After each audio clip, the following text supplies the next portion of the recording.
Hi, Jasmine here, and welcome to another book review. It is without question that the most popular genre of all time is romance. Contemporary, high fantasy, doesn't matter. If there's two people falling in love, then chances are it's flying off the shelves. I personally haven't exactly been a romance fan in particular. I'm asexual, and so generally my rule is that if there's a shirtless guy in the cover, then I'm probably going to avoid it. Unless it's a specific trope I like, then I usually will end up reading it like mystery thriller. It's not that I'm against spicy scenes, more that I just have no interest in them. So usually when the scene reaches the bedroom, I start skimming. And I'm not a fan of cute romances because it's difficult to find a story without all the cliches. I'm trying to get myself to try different books though. Try the books I usually avoid to expand my horizons. But there's one romance novel I've been particularly interested in. A really popular one, and that is It Ends With Us by Colleen Hoover. I read one Colleen Hoover book years ago, and that was hopeless. It was my favorite trope of a traumatized heroine, so I read it immediately, which makes her a romance author I'm a little more willing to give a chance to. First, as always, it's time to read the synopsis on the off chance that you have no idea what this book's about. Lily hasn't always had it easy, but that's never stopped her from working hard for the life she wants. She's come a long way from the small town where she grew up. She graduated from college, moved to Boston, and started her own business. And when she feels a spark with a gorgeous neurosurgeon named Ryle Kincaid, everything in Lily's life seems too good to be true. Ryle is assertive, stubborn, and maybe a little arrogant. He's also sensitive, brilliant, and he has a total soft spot for Lily. And the way he looks in scrubs certainly doesn't hurt. Lily can't get him out of her head, but Ryle's complete aversion to relationships is disturbing. Even as Lily finds herself becoming the exception to his no dating rule, she can't help but wonder what made him that way in the first place. As questions about her new relationship overwhelm her, so do thoughts of Atlas Corrigan, her first love and linked to the past she left behind. He was her kindred spirit, her protector. When Atlas suddenly reappears, everything Lily has built with Ryle is threatened. This is a story I actually knew a lot about because there were so many spoilers on Instagram, especially with the release of the movie so soon.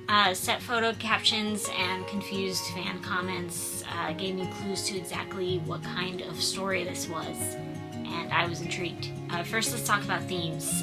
It Ends With Us is a contemporary romance, of course, and it's also a love triangle, but not in the way you're probably thinking. When I think love triangle, I usually think two guys having arguments of alpha male dominance over who deserves and who doesn't deserve the girl. Something that often annoys me because they tend to forget to actually ask her how she feels, who she wants to be with. But this was not that. What I got from this book was a truly realistic romance.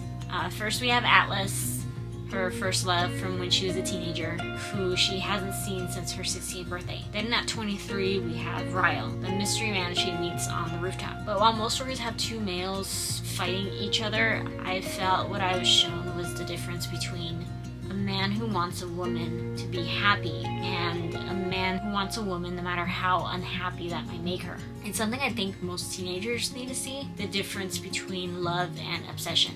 But the story is also about domestic abuse. Most of the story is a look into what makes a woman stay with her abuser. If you're someone who sees an abuse story and says, why didn't she just leave him? Or if you're just someone who wants to understand the psychology behind domestic abuse, then I would consider reading this. This story paints abuse in a way that isn't so black and white and shows how difficult it is to separate the mind from the heart. Onto the characters. There is only one main character, and that's Lily. Lily Bloom is a young woman who decides to open a flower shop in Boston, and when she unexpectedly finds love with Ryle. Lily is courageous and bold. As a person, I wouldn't exactly say she stood out, but nonetheless her narrative was powerful. She felt like a person rather than a quirky entertainment piece. Lily has a friend who she makes at the start of the story. Her name is Alyssa, and she's a wealthy woman who wanders into the flower shop, hoping for a job to pass the time. I really enjoyed her character because she's exactly how I would hope to be if I ever got rich.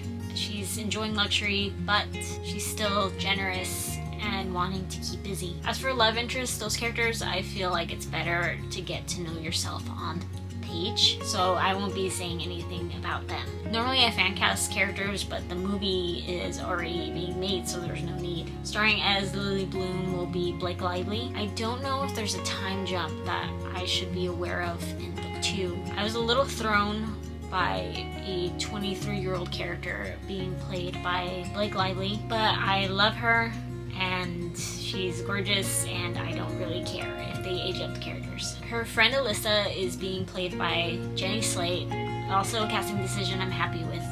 She's a wonderful actress and she was great on Gifted with Chris Evans. Ryle is being played by Justin Baldoni and Atlas is being played by Brandon Sklenner. I don't know either of them, but I do think Atlas looks like a great fit. I gave this book 3 stars because I enjoyed it, but it's just not something that will be on my reread list. My star rating has nothing to do with quality. You can find the explanation on my blog. The next book I'm reading is Sign Here by Claudia Lux. After that, I'm going to be reading a lot of indie novels too.